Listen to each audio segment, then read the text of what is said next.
Assalamualaikum warahmatullahi wabarakatuh. Perkenalkan saya Sulfianis Tambuk G70118161. Di sini saya akan menjelaskan tentang obat amoksisilin. Amoksisilin adalah obat untuk mengatasi berbagai jenis infeksi bakteri.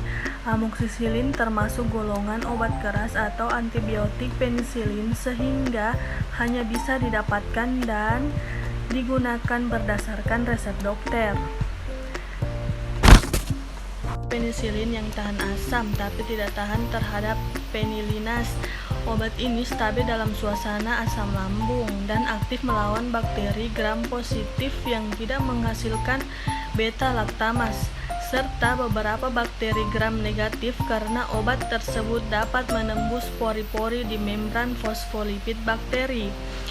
Amoksisilin memiliki efek bakterisidal yang bekerja terhadap bakteri yang sensitif terhadap obat ini.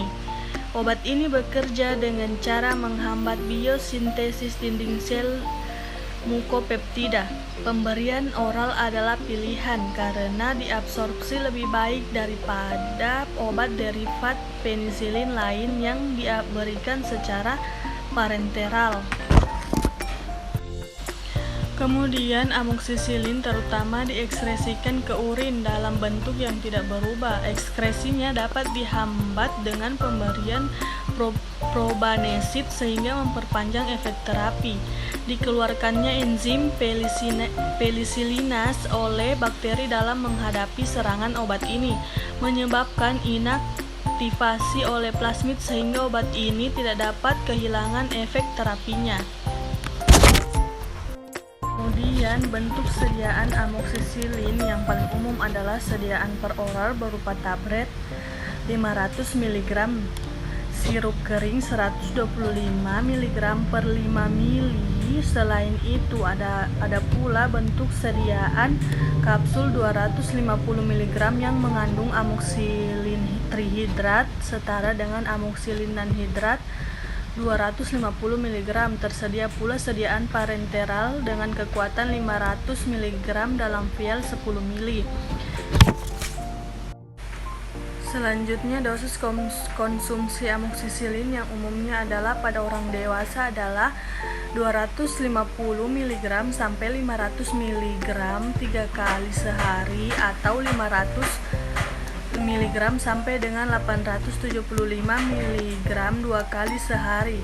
Dosis amoksisilin untuk anak-anak serta dosis suntik amoksisilin akan disesuaikan dengan berat badan dan jenis-jenis infeksi.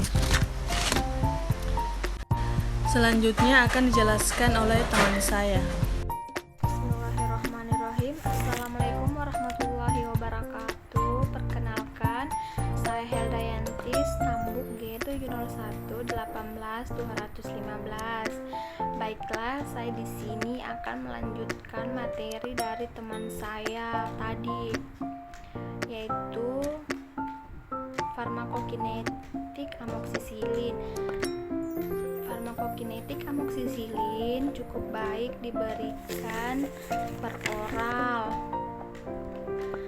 Bioavailabilitas bisa mencapai 95% per oral.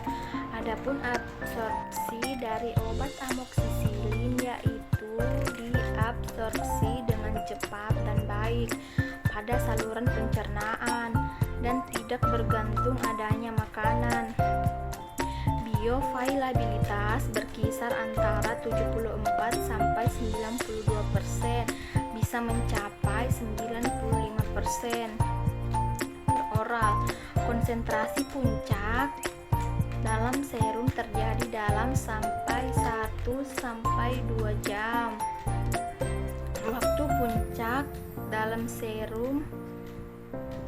dalam plasma darah bergantung pada bentuk sediaan, di mana waktu puncak akan dapat dicapai dalam 2 hari. Untuk obat bentuk kapsul 3 hari, untuk obat bentuk tablet dan 1 hari untuk obat suspensi. Karena amoksisilin diekskresikan di ginjal, konsentrasi dalam serum akan meningkat pada penderita gangguan ginjal. Adapun absorpsi peroral pada neonatus lebih lambat dibandingkan anak-anak yang lebih besar. Puncak dalam sistem pada neonatus dapat dalam 3-4,5 jam. Distribusi dari obat amoksisilin terbanyak dalam cairan tubuh dan tulang, termasuk paru-paru, sekresi bronkial, sekresi sinus, maksilaris, empedu, cairan pleura, sputum, dan cairan telinga-telinga.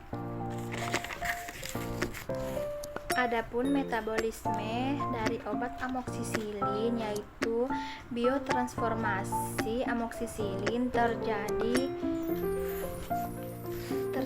di hepar. Waktu paruh amoksisilin kurang lebih 1 jam pada orang dewasa. Waktu paruh pada anak bisa lebih singkat. Pada neonatus waktu paruh berkisar 3-4 jam. Untuk neonatus cukup bulan. Pada infan dan anak-anak berkisar antara 1-2 jam. Waktu paruh akan memanjang pada penderita gagal ginjal. Eliminasi dari obat amoksisilin diekskresikan melalui urin sekitar 50-80%. Dosis amoksisilin diekskresikan ke urin tanpa berubah bentuk. Ekskresi obat ke ginjal akan lebih lama pada neonatus dan infan karena fungsi ginjal yang belum berkembang sempurna. Resistensi dari obat amoksisilin yaitu yang terjadi karena beberapa faktor, diantaranya yaitu penggunaan secara berlebihan di masyarakat yang diperoleh tanpa resep dokter, pemberian resep yang tidak perlu atau tidak rasional, penggunaan ekstensif di bidang agrikultural. Alhamdulillah materinya sudah selesai. Lebih dan kurangnya mohon dimaafkan. Wabillahi taufiq wal hidayah. Wassalamualaikum